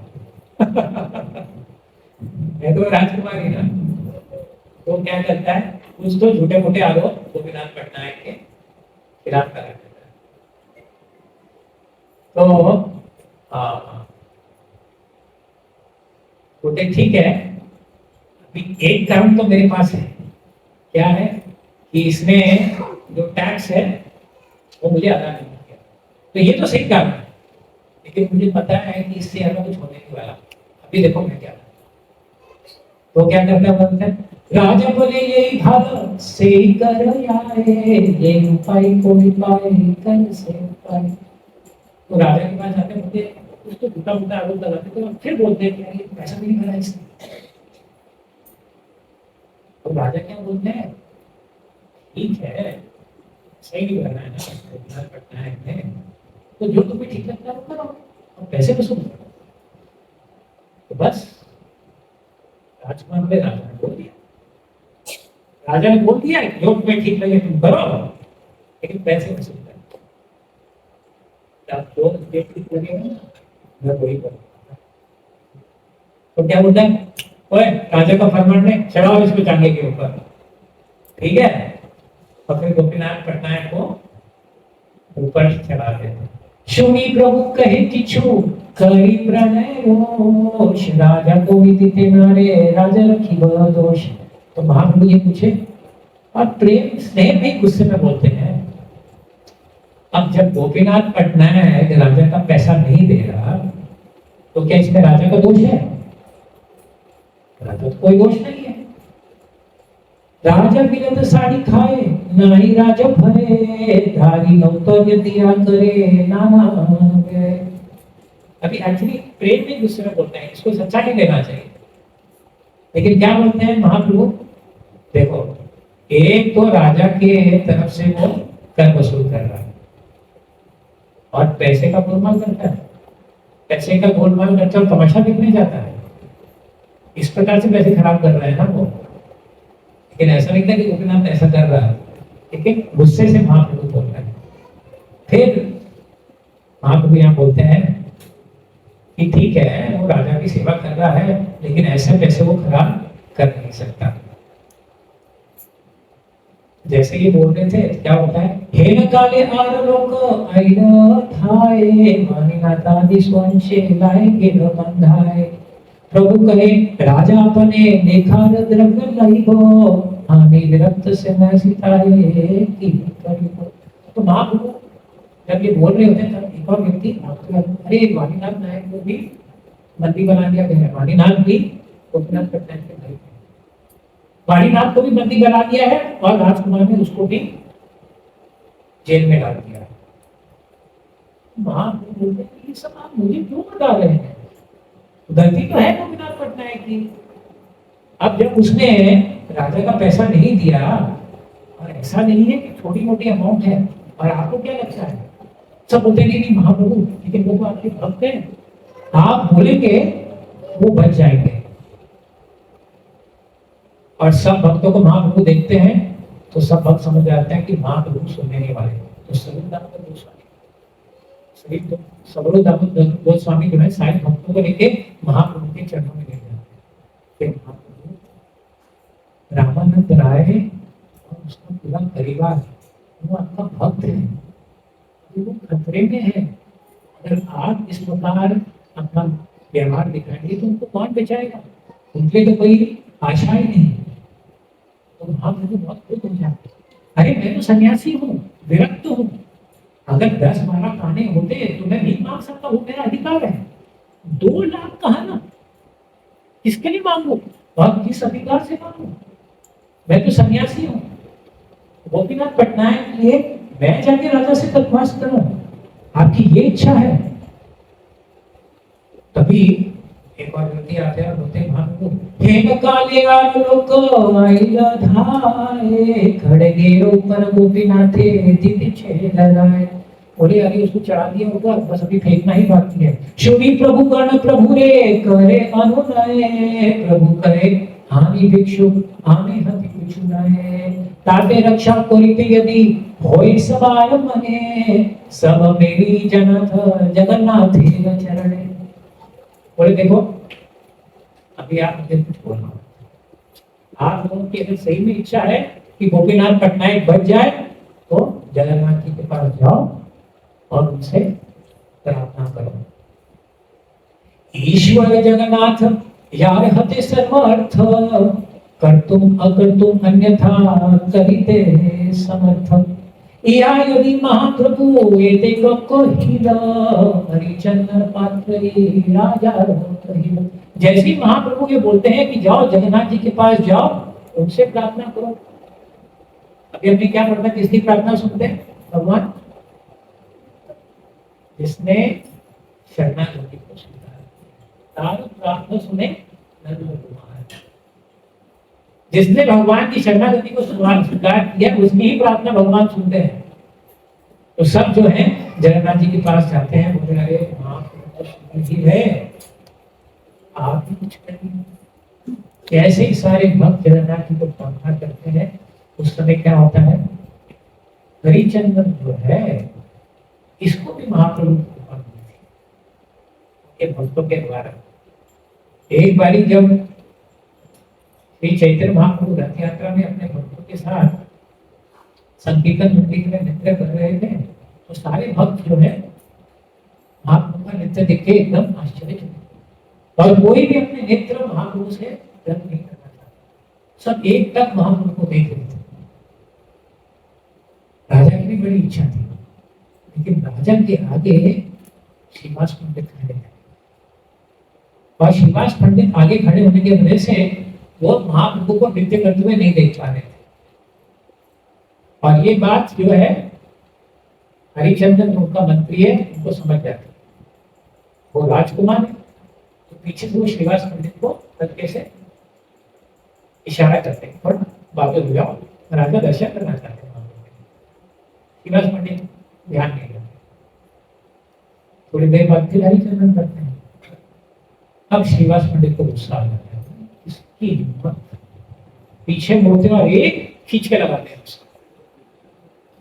तो हरिचंदन एकदम स्तब्ध हो जाता है, मंत्री है, कोई छोटा मोटा व्यक्ति नहीं है वो। और श्रीवास पंडित कौन है? एक ब्राह्मण, उसका ये दुस्साहस। तो हरिचंदन को लगता है अभी मैं बताता हूँ मैं कौन। तो जैसे वो प्रयास करना लगते हैं तो राजा उसका हाथ पकड़ लेते हैं, बोलते हरिचंदन क्या भाग्य है तुम्हारा, भगवान के शुद्ध भक्त के हस्त कोमल तुम्हें लगे, इससे बड़ा अनुभव तुम्हारे ऊपर क्या हो सकता है। जब हरिचंदन ये सुनते हैं तो समझ जाते हैं कि राजा क्या बोलना चाहते हैं, तो वो कुछ बोलते हैं। यही हरिचंदन अब जब उसको पता लगता है कि गोपीनाथ पटनायक को चांदे पे चढ़ा दिया गया है, तो वो तुरंत राजा के पास पहुंच जाते हैं। गोपीनाथ पटनायक सेवक तुम्हार, सेवक करे प्राण दंड नहे व्यवहार, विशेष तार थाई कोडी बाकी होए, प्राण लकी बना भो निज क्षय। तो जाके राजा को बोलते हैं कि आप क्या आदेश दिए हैं? आप आदेश दिए हैं कि गोपीनाथ पटनायक को चांदे पे चढ़ा देना, वो तो आपका सेवक है, आप इस बात को जानते हैं। और चलो आपने अगर आदेश भी दिया, अगर वो मर जाएगा तो पैसे कहाँ जाएंगे? आपने तो पैसे के लिए ये सब किया ना, अगर वो मर गया तो पैसे कौन देगा? तो आपका सेवक भी गया और धन भी गया, तो इससे क्या लाभ होगा? तो फिर राजा क्या बोलते हैं? राजा कहे यही बात हमें नहीं जानी, प्राण की न लई बतार द्रव्य चाहे रानी। अरे ये बात तो मुझे पता नहीं, मैंने तो ऐसा कोई आदेश दिया ही नहीं था। मैंने तो राजकुमार को बोला था जो ठीक लगे वो करो, पैसे ले। मैंने ये थोड़ी बोला था कि उसे मार दो। तो जैसे ही राजा को ये बात बता रंगीत क्या कहते हैं, तुम्ही आई कर था सर्व समाधान, द्रव्य याची वैश्यार रही तेरा प्राण। तबे हरिचंदनासी जनारे कहिला, चांगे रहित गोपीनाथे शीघ्र नमाइला। द्रव्य दे राजा मांगे उपाय पूछिला, यथार्थ मुझे घोड़ल ते कहिला। क्रमे क्रमे दिमुआर यत किछु पारी, विचारे प्राण की बलि थे पारी। तब हरिचंदन जाके बोलते राजकुमार तुम जाओ, मैं राजा का आदेश लेके आया, तुम उसको चांगे पे नहीं चढ़ा सकते। राजा ने बोला है जितना धन है वो वसूल कर लो। जैसे गोपीनाथ पटनायक के सुनते हैं, बोलते हैं घोड़ों का सही नियंत्रण करो और ले लो जितने घोड़े, और इससे ज्यादा पैसे मेरे पास नहीं है, आस्ता आस्ता दे दूंगा। चांगे पे चला है, लेकिन विश्वास देखो, उनको पता है रक्षा करेंगे जगन्नाथ जी। जगन्नाथ जी रक्षा करेंगे। यथार्थ मूल्य करी तबे सब घोड़ कहिलो, और द्रव्य मुदति करी घरे पठाइलो। एक प्रभु सही मनुष्य ने प्रश्न कहिलो, मानिनाथ की करे जब बांधिया लो। ये कब हुआ?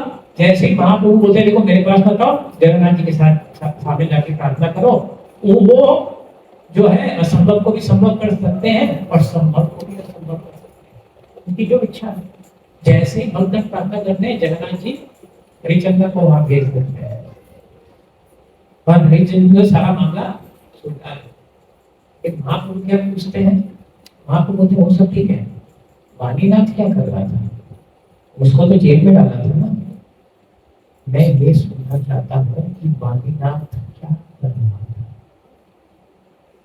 बच गया कोई बात नहीं, लेकिन वाणीनाथ क्या कर रहा था? वाणीनाथ कौन थे? भाई इनको पकड़ के जेल में डाल दिया था, है ना? वो भी भगवान की शुद्ध भक्त थे, वो क्या कर रहे थे? तो सब भक्त बोलते हैं अरे वाणीनाथ क्या करता है, उसका तो सब ले लिया था, वो उंगलियों पे भगवान का नाम ले रहा था, हरे कृष्णा कृष्णा कृष्णा हरे हरे, हरे राम राम राम हरे हरे। और ऐसे वो उंगलियों पे गिनता, और जब सब उंगलियों पे गिनना हो जाएगा तो अपने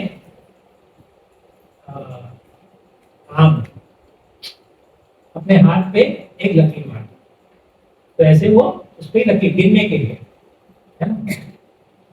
तो गिनने के इस प्रकार वो लकीर मारते गिनते करते।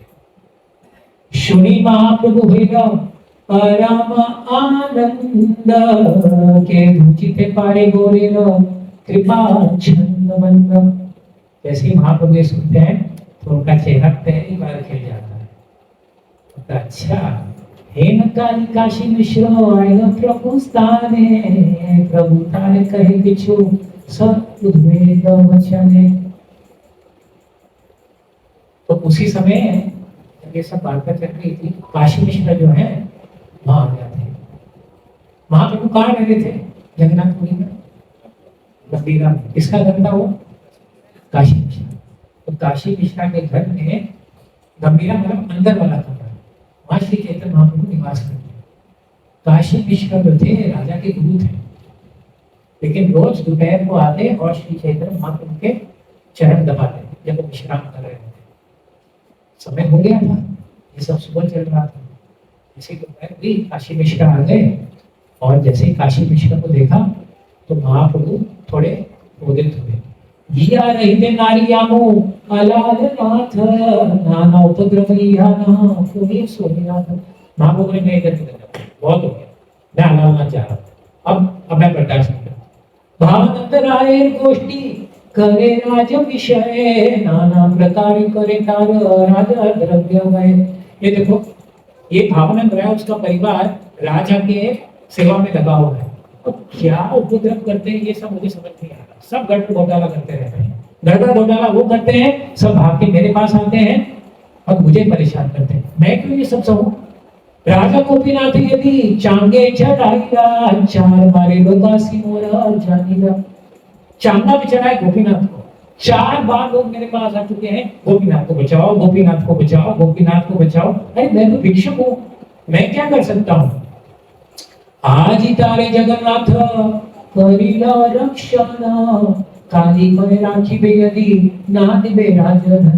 आज तो जगन्नाथ जी ने उनको बचा लिया, कल अगर फिर वो यही करता है, कौन बचाएगा उसको? मैं ये सब नहीं सहन कर सकता। विषय वार्ता सुनिए शुद्ध होए मन, ताते अराई मन नाही प्रयोजन। काशी मिश्र कहे प्रभु धरिया चरणे, तुम्ही केले ही बात शोभ करे मने।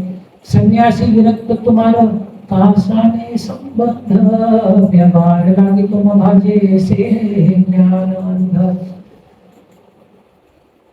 तुम्हार भजन फल तुम्हाते प्रेम धन, विषय लागी तुम्हारे भजे से जन। तुम लागी रामानंद राज्य त्याग कोइला, तुम्हा लागी सनातन विषय छाड़ीला। तुम लागी रघुनाथ सगल छाड़ीला, हेताय तारो पिता विषय पाठीला। तुम्हारे चरण कृपा है ताहारे, छत्र मांगी खाए विषय स्पर्श नहीं करे।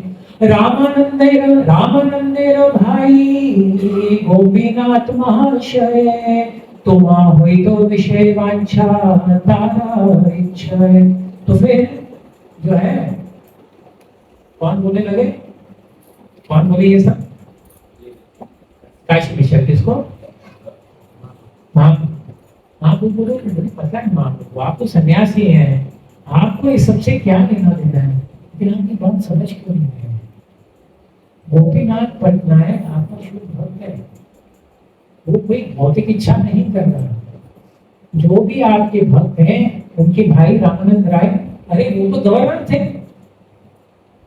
वो तो राज्यपाल थे किधर दक्षिण में, गोदावरी के पास है ना, वो तो वहां राज्यपाल थे। पूरा पद छोड़ दिया क्योंकि आपकी इच्छा थी कि वो आपके साथ आके जगन्नाथ को, उनको कोई इच्छा नहीं थी। अरे मेरे भाई है ये गोपीनाथ करता है, वो भी कोई इच्छा नहीं करे। रूप रघुनाथ सनातन ये सब बड़े बड़े मंत्री थे, उनके पास किसी धन की कमी नहीं थी। ये सब छोड़ छाड़ के आपकी सेवा करने के लिए आए हैं। ऐसे ही गोपीनाथ पटनायक है।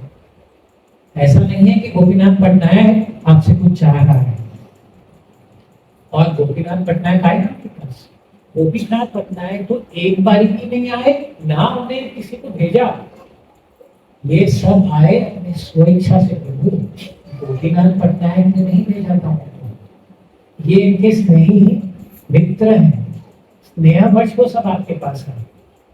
गोपीनाथ पटनायक ने एक भी व्यक्ति को नहीं भेजा, वो तो आपके शुद्ध भक्त हैं और वो कुछ लेना देना नहीं है, वो सिर्फ आपकी संतुष्टि के करते हैं। तुम्हारे अनुकंपा चाहे भजे अनुक्षण, अचित मिले तारे तुम्हारे चरण। एथ तुमी बसी रह के न यादे अलालनाथ, के तुमान सुनिबे विषय नमाथ। आप क्यों अलालनाथ जाना चाहते हैं? आप यहीं रहिए जगन्नाथपुरी में, मैं आपको बोल रहा हूँ, आपको कोई परेशान नहीं करेगा। गोपीनाथ पटनायक की आपसे कुछ भी इच्छा नहीं है, वो तो आपके अनन्य भक्त हैं, वो सिर्फ आपकी सेवा करने की अभिलाषा करते हैं। काशी मिश्र बाद में बोलते हैं, देखो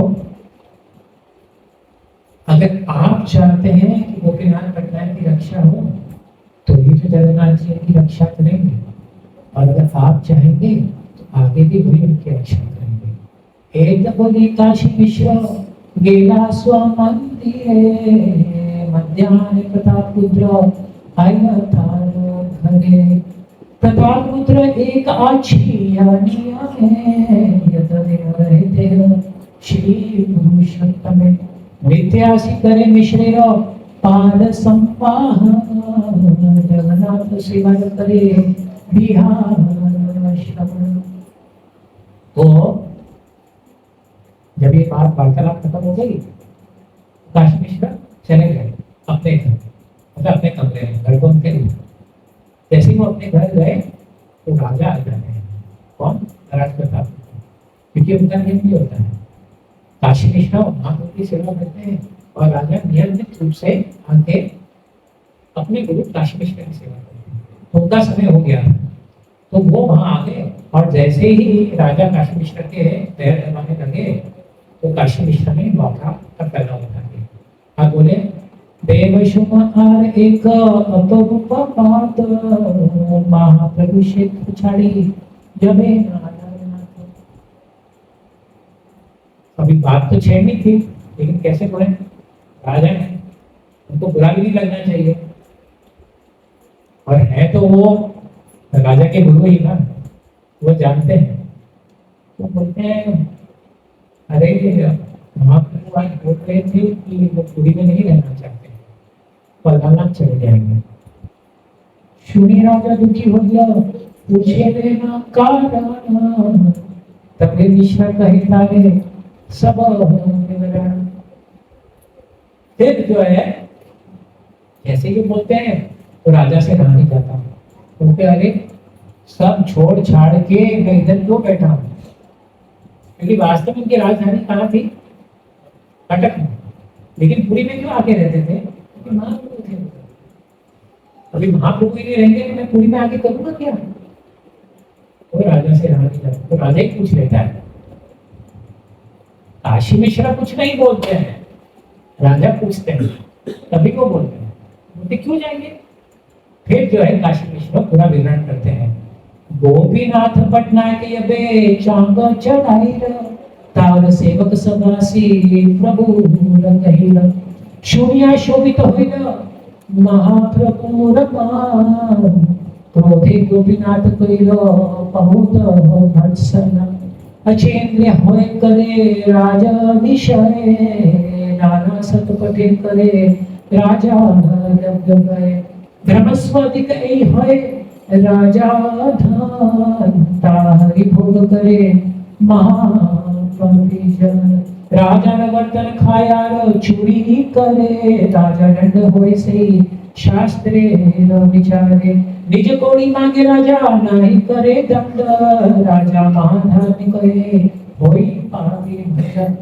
तब जो है काशी मिश्र बोलते हैं ये सब सुन के महाप्रभु बहुत दुखी हुआ, गोपीनाथ से बहुत गुस्सा किया गोपीनाथ पटनायक। बोले कैसा है ये? उसे पता नहीं कि ब्राह्मण के धन से भी ज्यादा जो सरकार का धन है वो जो है ज्यादा मूल्यवान होता है। अगर उस पर कोई हाथ लगाए तो शास्त्र के अनुसार उसको दंड मिलना ही चाहिए। तो इसमें क्या गलत है अगर राजकुमार ने या राजा ने उसको दंड दिया है? और इस प्रकार उन्होंने गोपीनाथ पटनायक के ऊपर बहुत ताड़े उसको, लेकिन सारे भक्त आके महाप्रभु को बोलते थे कि कृपया करके आपने बचा लिया। और राजा को और महाप्रभु कह रहे हैं ये सब विषय में मैं नहीं पढ़ूंगा, आप ऐसे करेंगे तो मैं करना। एक सुनी कहे राजा पाय मने व्यथा सब द्रव्य छाड़ियदु प्रभु नहीं था एक क्षण प्रभु यदि पाए दर्शन कोटि चिंतामणि लाभ नाहे तारसन। बोले अगर महाप्रभु अगर ध्यान नहीं रहेंगे और वो अलग चले जाएंगे तो ये धन में क्या आचार बनाएंगे? ये धन से मुझे क्या लेना देना है? उनके बिना अपना सारा राज्य छोड़ने को तैयार, मुझे इस धन से क्या लेना देना है?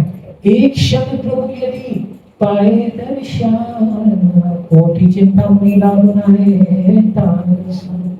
अगर एक क्षण के महाप्रभु का दर्शन मिल जाए तो अनेक चिंता मुझे से भी ज्यादा मूल्यवान है। कौन चार पदार्थे दुई लक्षण कहना प्राण राज करो प्रभु पड़े निर्माण क्षण।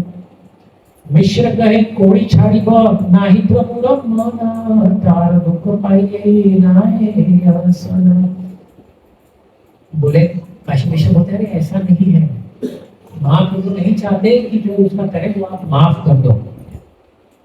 उनका दुख ये था कि गोपीनाथ पटनायक को इस तकलीफ में क्यों डाला है, वो मुझसे सहन नहीं हुआ। तो इनडायरेक्टली बोल रहे हैं अरे पैसे से कुछ लेना देना नहीं है, आप सब पैसे दे भी देंगे, हम आपके ऊपर भी संदेह नहीं कर रहे हैं, हमें भी पता है कि आपको कोई धन की लालसा नहीं है और आप पूरा पूरा राज्य भी उनके छोड़ सकते हैं। लेकिन महाप्रभु का यही गुण था कि मेरे भक्त को कष्ट क्यों दिया, यानी गोपीनाथ पटनायक को कष्ट क्यों दिया। कौन बोले, कौन बोले, काशी विश्वनाथ। और राजा, फिर राजा क्या बोलते, राजा कहे तारा में दुख नहीं दिए, चामचर खड़केदार आमी न जानिए। राजा बोला अरे मैंने कुछ दुख नहीं दिया बाबा उसको, मैंने तो राजकुमार को इतना ही बोला था जो ठीक लगे वो करो लेकिन धन ले आओ, मैंने चांदी पे चढ़ाने के लिए नहीं बोला था उसको। पुरुषोत्तम जानते हो कवि परिहास, चेली जानतार देखी दो मिथ्या त्रास, तुम्ही या प्रभु राखो यतन करी, ए मुई तारे छाड़ी नो सब कोड़ी। बोले अरे मैं भी जानता हूँ, क्योंकि राजा तुरंत बात को समझ गया। मैंने तो उसको बोला था कि पैसे वसूल करना, उसने चांदी पे क्यों चढ़ा दिया उसको। तो राजा तुरंत बात को समझ गए और क्या बोले, अरे नहीं, ऐसे से कुछ लेना देना नहीं है। बात इतनी ही थी कि उसमें पुरुषोत्तम जाना का मजाक उड़ाया। वो राजा राजकुमार है, सबके सामने उसका परिहास कर दिया। इसलिए राजा ने क्या बोला, अभी इसको बताता हूँ मैं कौन हूँ। कौन, राजकुमार, बड़ा जाना बोला, अभी इसको मैं बता रहा हूँ मैं कौन हूँ, ठीक है। लेकिन मेरी आपसे प्रार्थना है, आप जाओ चैतन्य महाप्रभु के पास और आप विनती करो, मैं बोल रहा हूँ, राजा बोल रहा हूँ, आप कृपया करके चलना कोई छोड़ के मत जाओ। गोपीनाथ पटनायक का जितना भी कर्ज है मैंने माफ कर दिया, कोई कर्ज नहीं है उसके ऊपर।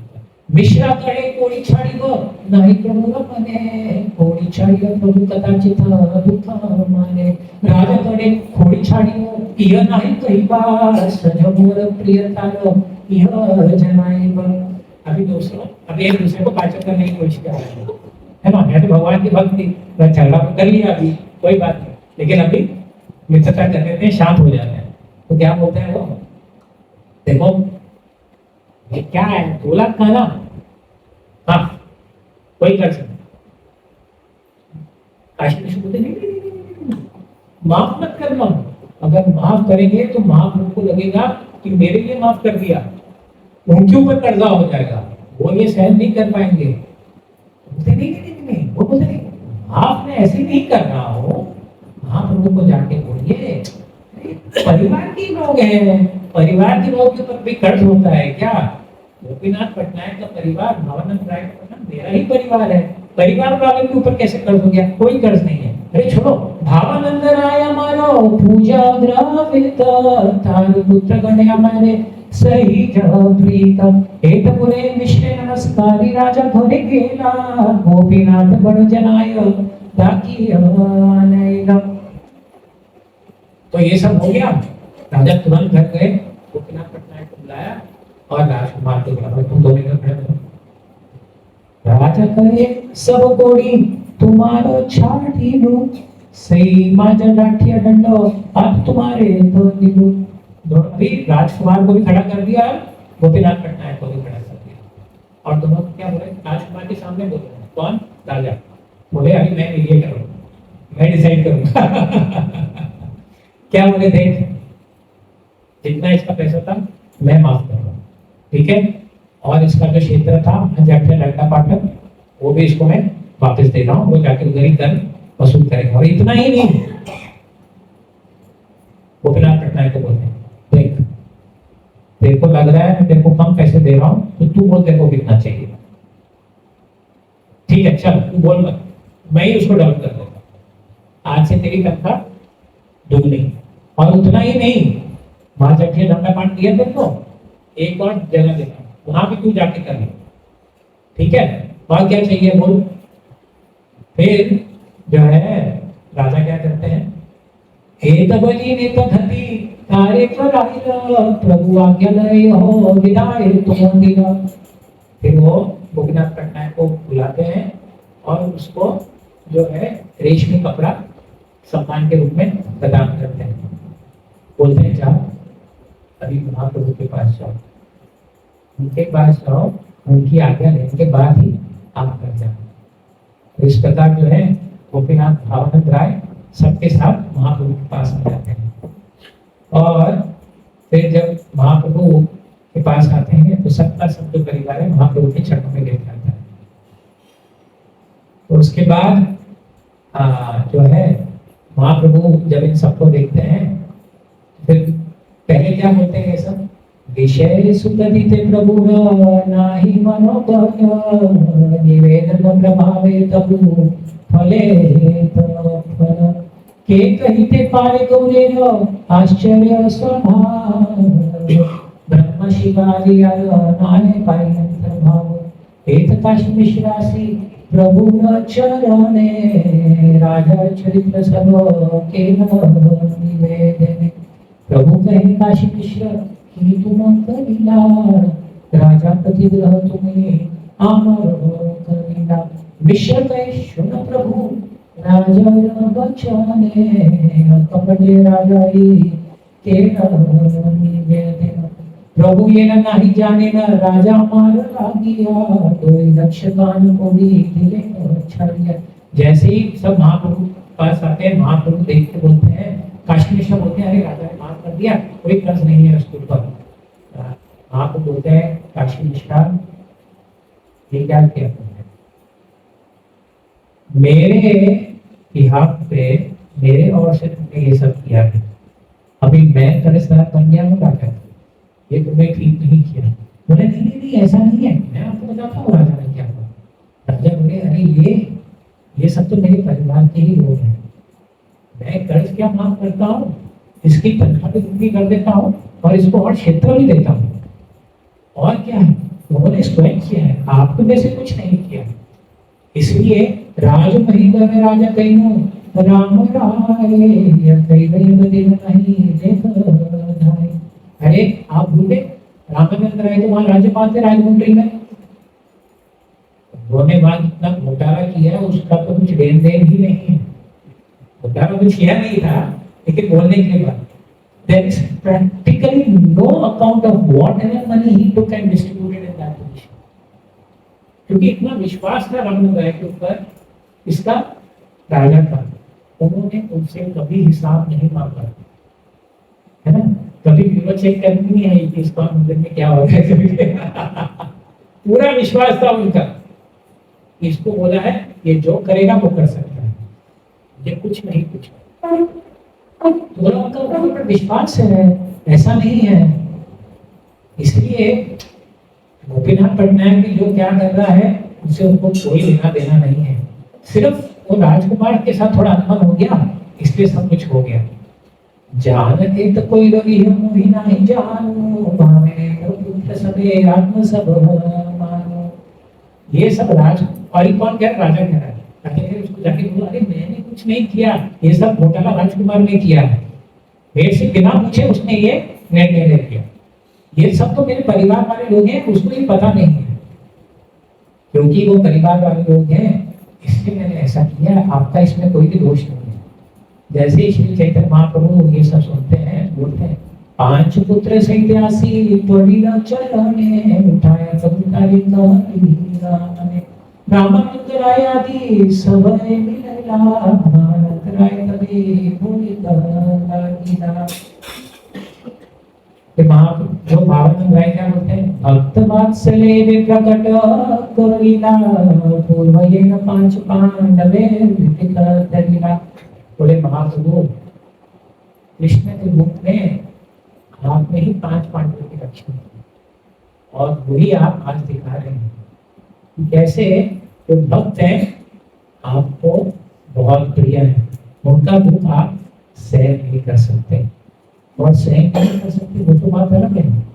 गलती की गोपीनाथ करता है, उसकी सजा दी राजकुमार ने, लेकिन क्योंकि उसका आपका अनुग्रह था उसके ऊपर, तो चमकी के ऊपर तो छोड़ो, उसकी तनख्वाह भी नहीं होगी, तनख्वाह तो छोड़ो, उसका क्षेत्र भी बढ़ा दिया, क्षेत्र को छोड़ो, राजा ने उसका सम्मान भी किया। ये क्यों किया? क्योंकि हम सब आपके दास हैं, ये सब आपकी कृपा से हुआ है। लेकिन राम राय वाणीनाथ कैला निरविषय सही पमुदि नहीं आते आची है। कौन बोलते हैं? गोपीनाथ पटनायक बोलते हैं। गोपीनाथ पटनायक बोलते हैं इतनी कृपा की आपने मेरे ऊपर, है ना, सजा से क्या से कहां पे ले गए उनको। गोपीनाथ पटनायक ये नहीं बोलते हैं देखा मैं उनका भक्त हूं ना इसलिए ये सब हुआ। वो क्या बोलते हैं? राम राय वाणीनाथे कैला निर्विषय सही कृपा मुझे नहीं आते इच्छे भय। असली कृपा तो आपने मेरे भाइयों को दी। किसको? रामानंद राय और वाणीनाथ राय। क्यों? क्योंकि आपने उनको मेरे विषय बना दिया है। उनके मन में कुछ भी विषय भोग करने की लालसा नहीं है। ये आपने वास्तव में असली कृपा उनके ऊपर की है और मुझे इस कृपा से वंचित करता है। असाध्य ना करी जाते दुई लोग आए ये तो बड़ी सभा कर दिले विदाई। आप बोले बस आगे ये मत करना, ये गलती आगे से मत करना। तो इस प्रकार महाप्रभु जो है अपनी कृपा गोपीनाथ पटनायक और सब भक्तों को देते हैं। गोपीनाथ नविंदार अबम निरपेद एकमात्र कल्याण ना भूति वो भेद। काशी मिश्र न साधीर राजा न साधीर योगिना महाप्रभु एक फल देना। ना श्री चैतन्य महाप्रभु के पास गोपीनाथ पटनायक कुछ बोलने गए थे, ना काशी मिश्रा ने कुछ सीधा सीधा बोला। बिना बोले अपने आप ये सब हो गया। क्यों? क्योंकि महाप्रभु की कृपा हमेशा उनके भक्तों के ऊपर रहती है। ये यहाँ सुने प्रभु वात्सल्य प्रकाश प्रेम भक्ति पाए तारो विवेक नाश। तो यहाँ करते हैं बोलते हैं कोई समझे या न समझे, ये फलश्रुति है। हाँ, मैंने आपको इतना परेशान किया है घंटे से, उसका फलश्रुति सुन लो।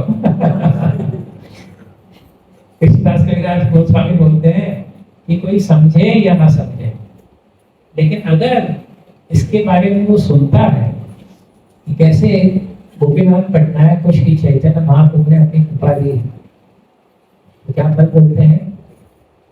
Certainly one will be promoted to the platform of ecstatic love for the Lord, and for him all dangers will be nullified.